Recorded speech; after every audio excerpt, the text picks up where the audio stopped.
Good afternoon on this Sunday, April 5th. I'm Yumna Naufal. You're watching the Future News. These are today's headlines. Easter in Lebanon. Maronite Patriarch FutureTV is lashing out at politicians, stressing the Lebanese are suffering due to a vacuum at the Babda Palace. Pope Francis and thousands of people brave a rainstorm for Easter Mass in St. Peter's Square at the Vatican. And the French army evacuates 44 foreigners from Balhaf in the south of Yemen, as Saudi Arabia is expected to raise 96 deserted border villages to prevent their use by infiltrators. Maronite Patriarch FutureTV is lashing out at politicians on this Easter day, stressing that the Lebanese are suffering due to the vacuum in the Babda Palace and the sharp rift between political rivals. The acute dispute between rival parties divided the country into two and obstructed the civil society, Rai said during his sermon at Kirki. He pointed out that 1/3 of the Lebanese have come under the line of poverty, which is equal to the number of Syrian refugees in Lebanon who also need urgent aid. Rai called on world and Arab leaders to stop supporting mercenaries and fighters with money and weapons, urging them to find peaceful solutions to end the conflicts in the region. Former President Michel Sleiman, Kataib Party Chief Amin Jmayel, Information Minister Ramzi Jrej, Labor Minister Stajan Kazi, and several other political figures did attend the Mass. Several Lebanese truck drivers were able to cross to Lebanon after being stranded for 4 days along the Syrian-Jordanian border. According to Voice of Lebanon Radio, 6 truck drivers who were trapped at the Jordanian Nasib crossing were able to cross the Al-Masna'a border crossing in the eastern Bekaa Valley. On Saturday, the head of the Union of Arab Tribes, Sheikh Jassim Al-Askar, said in comments to media outlets that he is carrying out a series of contacts with a number of tribe leaders who wield influence in Syria in order to ensure the release of the Lebanese truck drivers. The drivers entered the crossing on Wednesday as a group of rebels backed by Al-Nusra Front seized control of it after clashes with government forces. The Syrian Observatory for Human Rights, a Britain-based monitor, said around 300 cars and trucks were stuck at the crossing, and he reported looting of the border passage by rebels. Pope Francis and thousands of people braved a rainstorm for Easter Mass in St. Peter's Square at the Vatican. The Pope was shielded from the pelting rain by a canopy outside St. Peter's Basilica, while worshippers carried umbrellas. Following days of warm temperatures and sunshine early on Sunday, Rome was lashed by thunderstorms. In enduring the conditions, the faithful appeared to be following Francis' urging during a late-night Easter vigil service in the Basilica. During the ceremony, he encouraged people to go beyond their comfort zone and banish indifference from their lives.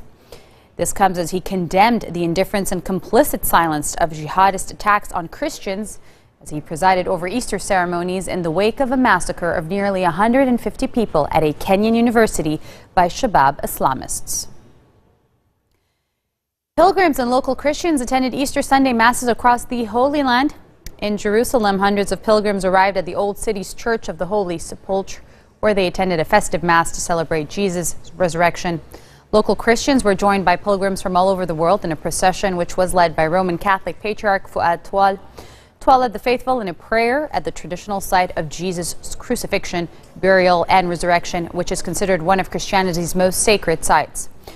Worshippers in the West Bank town of Bethlehem attended Easter Sunday prayers at the Church of the Nativity, revered as the birthplace of Jesus. The church was built on what is believed to be the site where the Virgin Mary gave birth to Jesus. Easter Sunday marks the culmination of Holy Week, which begins with Palm Sunday and commemorates the resurrection of Jesus 3 days after his death by crucifixion. Iraqi Christians displaced by fighting also attended Easter Mass at St. Joseph Cathedral in the Kurdish city of Erbil. The majority sought refuge in Erbil after fleeing Mosul and surrounding areas that have been seized by the Islamic State group last year. They've been living in camps just outside Ankawa, the Christian area of Erbil, and where the cathedral is located, since August of 2014. After the service, Ilyas Kudis, a 63-year-old internally displaced from the Christian village of Karakosh, said he was hopeful a change will come soon and he will be able to go back to his hometown. According to the United Nations, around 2 million Iraqis have been displaced internally as a result of ISIS's advance.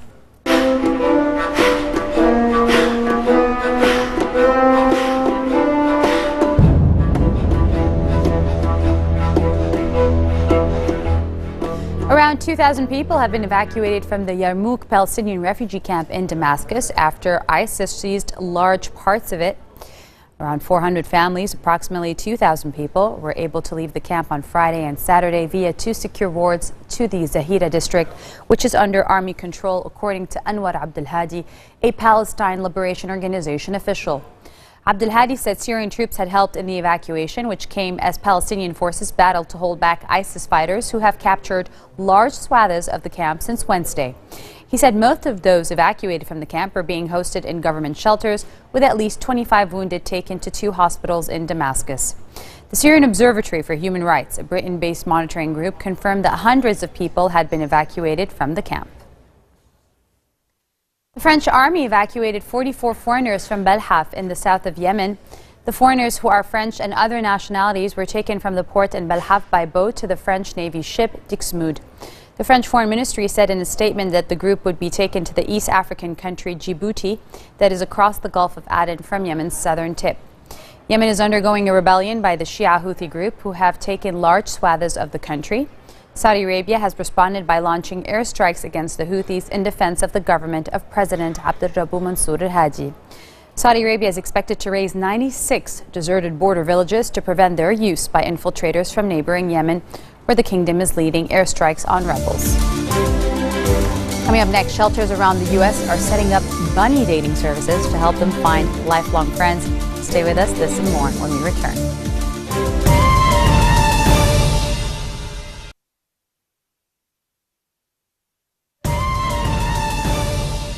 Welcome back to the English news on Future Television. A bomb exploded near a police checkpoint on bridge in an affluent Cairo neighborhood, killing an officer, according to Egyptian police officials. The bomb had been placed next to the checkpoint on a side of the May 15 bridge, located in the neighborhood of Zamalek. 2 people were wounded in the blast. Militants have repeatedly set off bombs in Cairo, targeting police checkpoints and vehicles. The more sophisticated attacks have been claimed by jihadist group Ajnad Misr, which says they were carried out in retaliation for the death of hundreds of Islamist protesters in the past 2 years. After the military overthrew Islamist President Mohamed Morsi in 2013, authorities unleashed an extensive crackdown on his supporters that left hundreds dead and thousands in prison. Authorities in Kenya are saying they have identified one of the 4 dead Shabab gunmen who massacred nearly 150 people at Garissa University as an ethnic Somali Kenyan national and a law graduate. Interior Ministry spokesman Mwenda Njoka named one of the attackers as Abdirahim Abdullahi, saying he was a University of Nairobi law graduate and described by a person who knows him well as a brilliant upcoming lawyer. The spokesman said Abdullahi's father, a local official in the northeastern county, had reported to the authorities that his son had gone missing and suspected the boy had gone to Somalia. Describing Abdullahi as a high-flying A-grade student, Joka said it was critical that parents whose children go missing or show tendencies of having been exposed to violent extremism report to authorities. Somalia's Al-Qaeda-affiliated Shabab militants claim responsibility for the Thursday massacre at Garissa University, during which non-Muslim students were lined up and executed. Iran will be able to return to its current level of nuclear activities if the West withdraws from a nuclear deal that is set to be finalized in June, according to the country's foreign minister. Mohammad Jawad Zarif said all sanctions on Iran must be terminated once the International Atomic Energy Agency confirms that Tehran has abided by its nuclear commitments. Iran's chief nuclear negotiator made the comments on a talk show on state TV late on Saturday. Zarif said the framework nuclear deal announced by Iran and 6 world powers in Switzerland was not binding until a final agreement is worked out by June 30th deadline. His remarks appear aimed at reassuring hardliners who strongly oppose the framework agreement as a good deal for the West and a disaster for Iran. Now, most rabbits are social animals, but very particular about their friendships. So shelters around the United States are setting up bunny dating services to help them find lifelong friends. Friends of Rabbits, as it is called, is a shelter in Columbia, Maryland that houses orphan bunnies. It hosts dating service events like this one twice a month.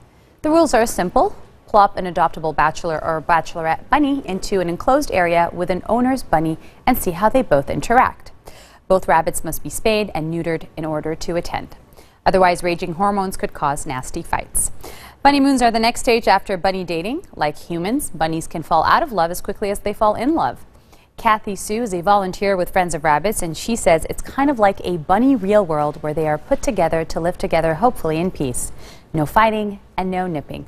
And that's how they'll be spending the rest of their lives together. Finally, in honor of the 5-year anniversary of the campaign Let's Move, U.S. First Lady Michelle Obama joined Jimmy Fallon, the host of the Late Night Show, as a part 2 of the evolution of mom dancing. Here is a clip of them getting groovy.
In a good mood, and that's good on Easter Day. This marks the end of a bulletin for today. Now for a reminder of our headlines.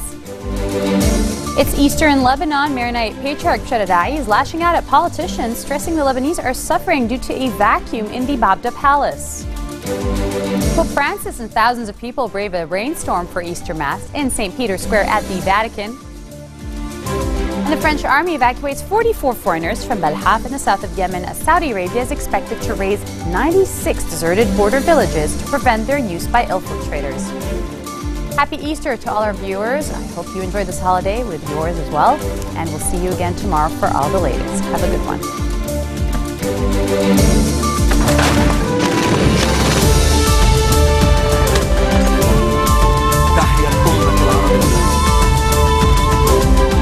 خلاص هو حاط بالبيت